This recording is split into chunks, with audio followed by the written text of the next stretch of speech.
Film dimulai di kota Milan dengan memperkenalkan kita pada seorang hitman bernama Smith. Sudah 2 hari, Smith berada di sebuah gedung kosong untuk memantau targetnya yang berada di sebuah apartemen.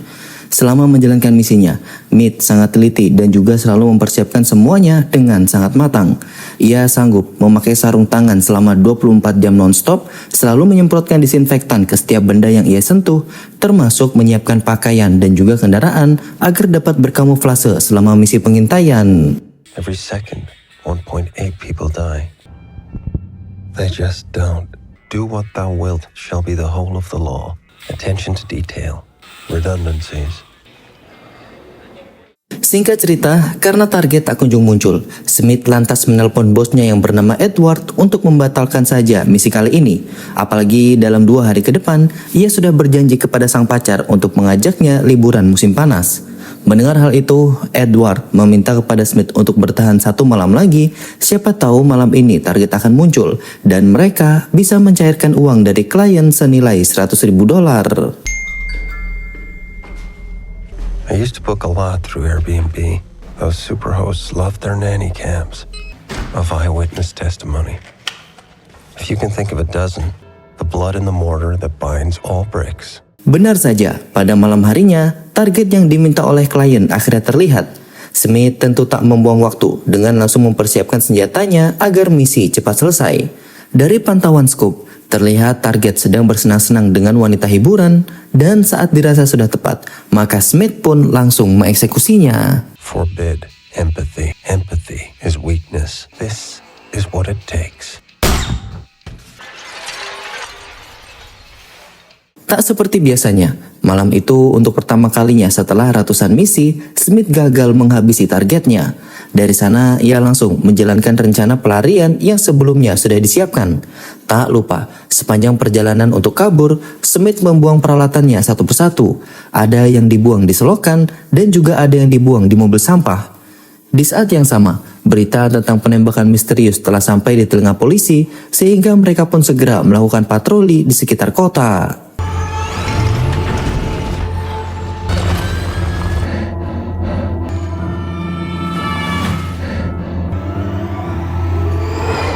Di bawah tekanan akan misinya yang gagal dan juga patroli polisi, Smith tetap bisa tenang dalam melakukan pelarian. Ia lantas berhenti di sebuah tempat dan membuang helm yang ia kenakan ke dalam sungai. Tak lama kemudian, Smith memasuki sebuah minimarket dan mulai membersihkan dirinya di sana. Tak sampai di situ, ia juga mulai mengganti pakaiannya sebelum pergi ke bandara. Nitro. Atomized nitro. Shave my tongue.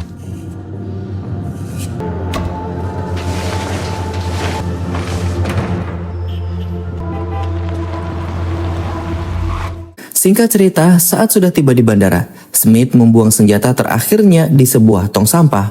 Dan di sela menunggu pesawat untuk terbang, Smith pun melaporkan kepada Edward soal misi yang gagal ia lakukan. Tentu saja Edward merespon hal tersebut dengan amarah dan meminta Smith untuk tak datang dulu ke kantor sampai ada instruksi selanjutnya.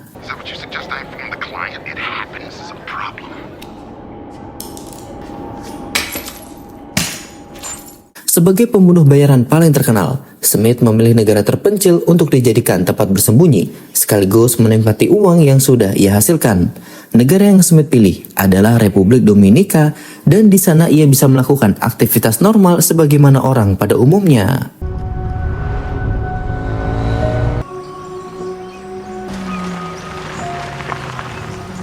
Singkat cerita, saat tiba di depan gerbang, Smith merasa ada yang janggal karena pacarnya tak kunjung membuka pintu. Situasi kemudian semakin serius tatkala Smith melihat ada jejak kaki pria dewasa dan juga beberapa puntung rokok.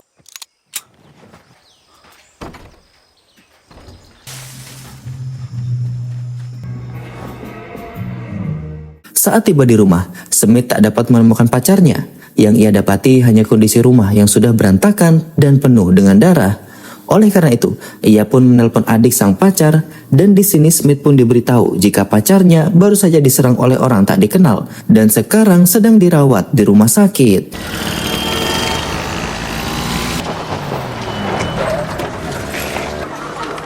I see four.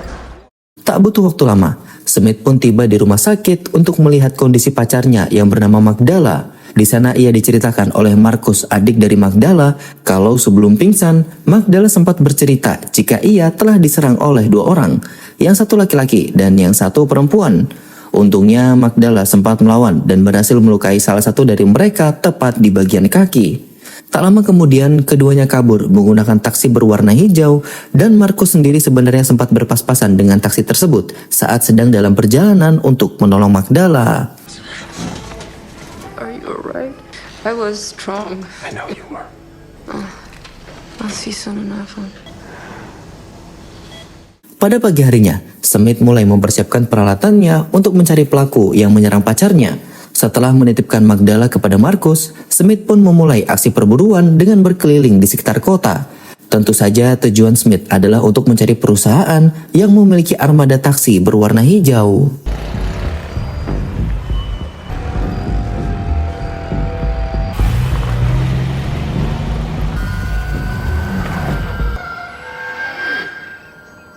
Pada malam harinya, Smith menyamar sebagai perampok dan masuk ke perusahaan taksi berwarna hijau.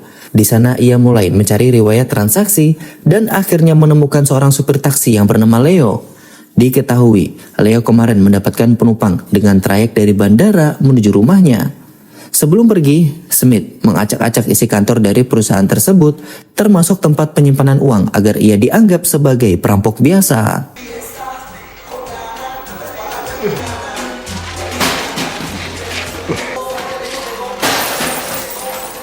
Pada keesokan harinya, Smith benar-benar mencari waktu yang tepat untuk menaiki taksi yang Leo bawa. Singkat cerita, saat berada di dalam mobil, Leo diminta untuk menceritakan tentang 2 orang penumpang yang 3 hari lalu ia antar.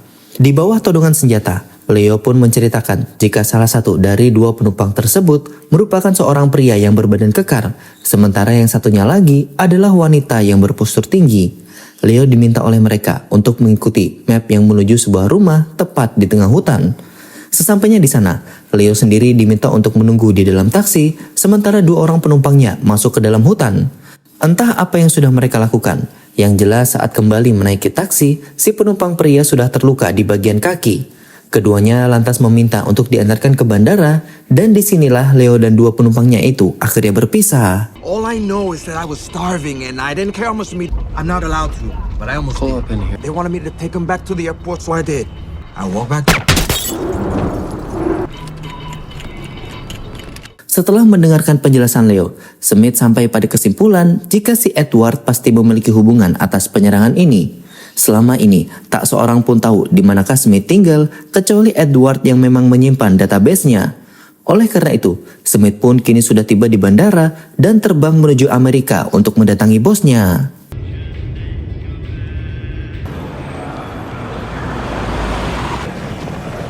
Saat tiba di sana, Smith pun mulai menjalankan rencananya. Ia menyewa sebuah mobil van dan pergi ke gudang tempat di mana ia biasa menyembunyikan barang-barang. Sebagai informasi, Smith memiliki banyak gudang yang tersebar di seluruh dunia dan gudang itu berisi berbagai macam barang yang ia perlukan untuk menjalankan misi, seperti ratusan identitas palsu, plat nomor palsu, uang senilai ribuan dolar, dan juga persenjataan. Di sini, Smith hanya mengambil sejumlah uang untuk sekedar membeli peralatan kebersihan, karena rencananya ia akan menyamar sebagai OB untuk bisa memasuki kantor bosnya tanpa dicurigai.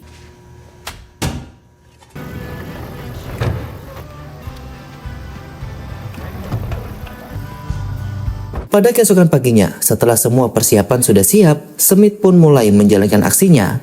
Ia membawa sebuah tong sampah besar dan masuk ke kantor Edward tanpa dicurigai sama sekali. Perlengkapan dan juga aktingnya sebagai OB membuat orang tak ada yang curiga kepadanya. Saat tiba di lantai 2, Smith langsung masuk ke sebuah ruangan milik sekretaris pribadi Edward yang bernama Dolores. Di bawah todongan senjata, Smith langsung meminta Dolores untuk membawanya ke ruangan pribadi Edward. I'm sorry, I sir. said I need email time. Good God. Insanity. I'm the one who's sorry. Kedatangan Smith secara tiba-tiba sambil membawa senjata membuat Edward sudah paham jika ini pasti ada kaitannya dengan penyerangan kemarin. Edward lantas menjelaskan jika penyerangan terhadap Magdala merupakan kesalahan dari Smith itu sendiri. Klien mereka benar-benar tidak terima atas kegagalan kemarin dan ia pun menyewa 2 orang pembunuh bayaran lainnya untuk membunuh target dan juga membunuh Smith itu sendiri. You went home. How could you have, realizing my hands would... I barely glanced at the invoice, which if I may say, the consequences, wide of the mark, are automatic. Mendengar penjelasan Edward, Smith tak peduli sama sekali. Ia lantas merusak laptop kerja milik bosnya dan meminta identitas dari si klien dan juga 2 orang pembunuh bayaran yang ia sewa. Tapi Edward menjelaskan jika data itu ada di dalam laptop dan karena sekarang sudah rusak maka tak ada lagi yang bisa ia berikan. Dari sini Smith pun berpikir jika berbicara dengan Edward tak ada gunanya. Jadi inilah yang kemudian ia lakukan. I need that information, Edward. Setelah Edward mati, satu-satunya orang yang bisa Smith tanyai tentang identitas si pembunuh bayaran dan juga klien kemarin adalah Dolores. Nah, saat mendatanginya, Dolores yang sudah ketakutan langsung berjanji kepada Smith untuk memberitahu semua informasi yang Edward sembunyikan. Namun sebelum itu, lebih dulu ia meminta Smith untuk memenuhi satu syarat saja. Dolores mengungkap jika ia memiliki 2 orang putra yang masih bersekolah dan diam-diam sudah membayar asuransi untuk kematiannya. Nah, agar anak-anaknya dapat mencairkan uang tersebut, ia memohon kepada Smith agar ketika dibunuh nanti, Smith mau membuat kematiannya tampak seperti kecelakaan.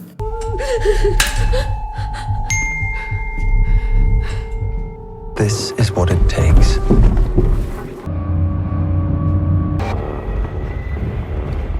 Setibanya mereka di rumah Dolores, Smith dijelaskan tentang metode pengarsipan manual yang Edward gunakan untuk menyimpan data kliennya, pembunuh bayaran yang biasa ia sewa, lengkap dengan alamat tempat di mana mereka tinggal. Singkat cerita, setelah menyisir dokumen satu persatu, Smith pun menemukan 3 nama, yakni 1 orang klien dan 2 orang pembunuh bayaran. Sebelum pergi, lebih dulu Smith memenuhi keinginan Dolores yang mau kematiannya tampak seperti sebuah kecelakaan.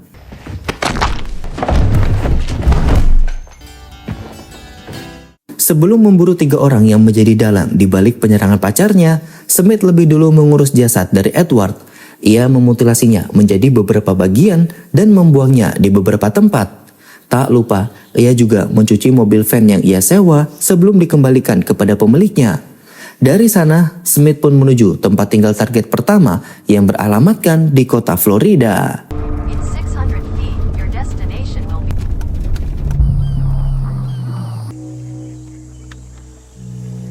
Setelah mengintai selama 2 jam, target yang ia cari akhirnya tiba di rumah.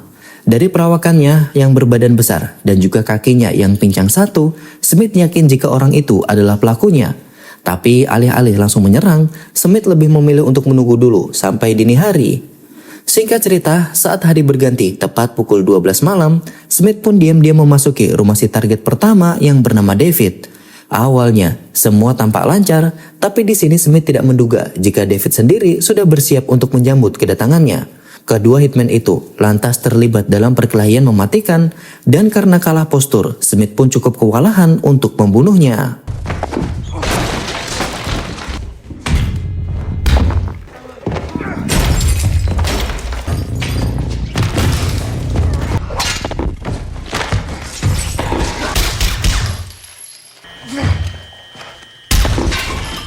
Sebelum pergi, Smith pun melemparkan sebuah bom molotov yang langsung membakar seisi rumah, termasuk jasad David yang ada di dalamnya. Tentu, semua ini Smith lakukan untuk menghapus jejak pembunuhannya. This is what it takes. What you must commit yourself to if you want to succeed. Simple. Pada keesokan paginya, dengan tubuh masih terluka akibat perkelahian dengan David, Smith pun melanjutkan perburuannya dengan pergi ke kota New York. Di sana, ia akan menghabisi pembunuh bayaran lainnya yang bernama Lily. Seperti biasa, setibanya di kota tujuan, Smith pun langsung menyewa sebuah mobil untuk bisa memantau targetnya.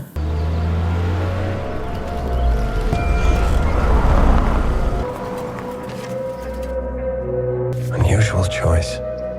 Setelah seharian mengawasi kediaman Lily, Smith akhirnya mendapati targetnya hendak pergi keluar rumah. Ia lantas mengikutinya secara diam-diam hingga akhirnya Lily pun tiba di sebuah restoran. Smith sendiri langsung keluar dari mobil dan mencari pintu belakang agar bisa mendatangi Lily secara diam-diam. I don't know if I think it's art, but... Wait.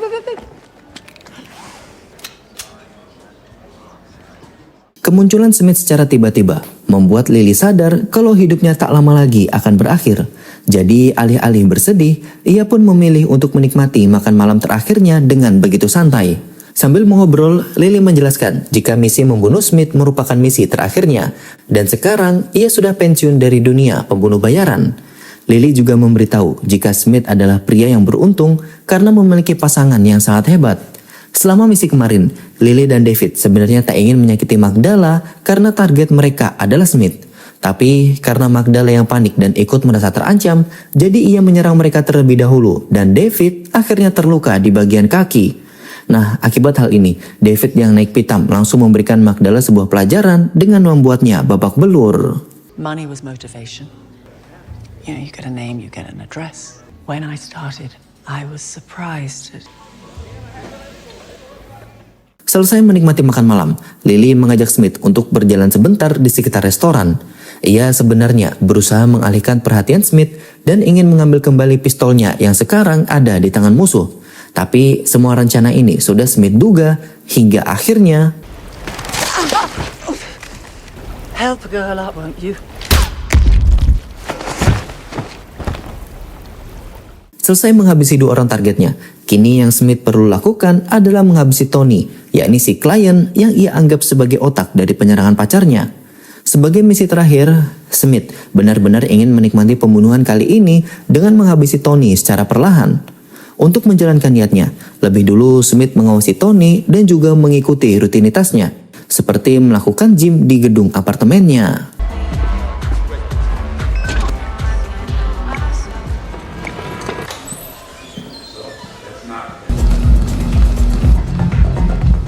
Setelah 2 hari mengawasi, Smith sudah punya rencana matang untuk bisa masuk ke apartemen Tony.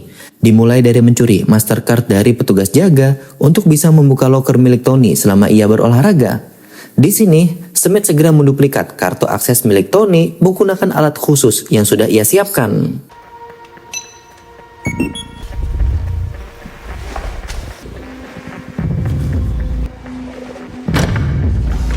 Beberapa hari kemudian, Smith datang ke apartemen Tony dan berniat mengeksekusinya malam itu juga.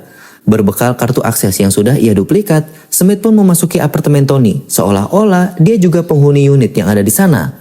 Tony sendiri terlihat begitu kaget saat mengetahui kalau ada orang asing yang berhasil masuk ke dalam unitnya sambil menodongkan senjata. I didn't notice I'm all here. I don't keep cash here. What is it exactly I can do for you? There's an address. 3 Rue de Grès. I'm still not... Setelah mengetahui kalau orang yang di depannya adalah Smith, si pembunuh bayaran yang gagal menjalankan misi, maka Tony pun menjelaskan jika ia sebenarnya tak ada masalah dengan misi yang gagal tersebut. Menurutnya, pekerjaan Smith yang memiliki tingkat kesulitan tinggi tentu juga berbanding dengan risiko kegagalannya. Jadi, ia sangat maklum jika Smith bisa gagal dalam memenuhi permintaannya. Nah, yang menjadi masalah adalah Edward yang tak mau rugi karena uang bayaran tak jadi ia terima, lantas memaksa Tony untuk mentransfer uang sebesar $150.000. Ia dijelaskan jika tim Edward gagal menjalankan misi, maka Tony harus membayar 1,5 kali lipat lebih mahal. Hal itu diperlukan untuk mengaktifkan sebuah prosedur yang disebut dengan garansi kematian. Nantinya, dengan uang tersebut, Edward akan mengutus orang lain untuk menghabisi target yang gagal dibunuh dan juga menghabisi pembunuh bayaran yang sebelumnya gagal melakukannya. Edward bilang kalau semua ini wajib Tony lakukan untuk menjaga keselamatan dirinya. Dan karena tak tahu lebih dalam soal dunia pembunuh bayaran, maka Tony pun hanya bisa menuruti permintaan Edward. This liability mine. I mean, you have to please. I was very new. Selfishly, I didn't want any blood. I made sure there was enough in escrow. Setelah mendengarkan penjelasan panjang lebar, Smith pun mengurungkan niatnya untuk menghabisi Tony. Menurut Smith, Tony merupakan orang yang tidak bersalah dan Edward lah yang mata duitan, lalu memanfaatkan Tony yang tak tahu apa-apa untuk menguras uangnya.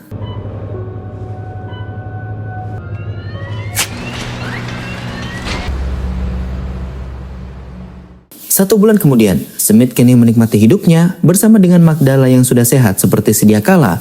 Kini ia bukan lagi seorang pembunuh bayaran, melainkan hanya pria biasa yang berusaha membahagiakan wanitanya. Tamat, film pun akhirnya selesai.